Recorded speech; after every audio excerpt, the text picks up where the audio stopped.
Ladies and gentlemen, many of you have written to me asking me why is the stock market going higher and higher and higher despite oil prices at such high levels and the mess between Iran and US is still not settled.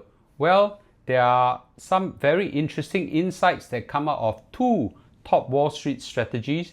They are Tom Lee and Jeremy Siegel, and they have been successfully predicting stock market outcomes again and again. Let me give you the three top insights that are given by them, and the most important one is at the end of the video. And remember, hit subscribe so you'll not miss any of these interesting and important financial insights.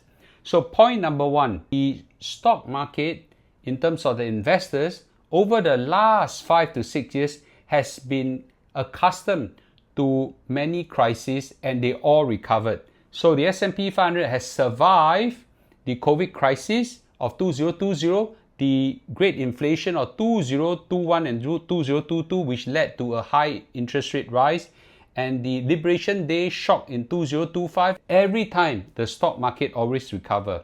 So they are taking their bets that these two shall pass.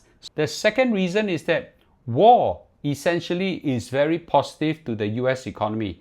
The war right now costs the US government $45 billion a month. And that's very stimulative to the US economy. The rise in oil prices only costs a drag of $12 billion to consumer spending.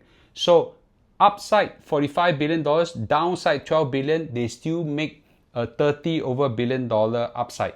The third reason is that the consumer of 2026 is a lot more richer than the consumer in 1973, in the sense that petrol, diesel, and energy expenditure now consists a much smaller part of our budget, especially in US.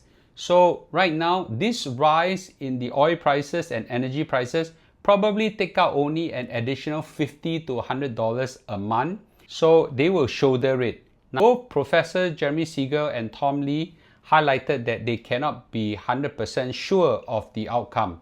But in the long run, Tom Lee believes that the S&P 500 by end of the year will still recover and move to a 7,700 points level. So this is a very strong prediction and we shall see whether this comes to pass.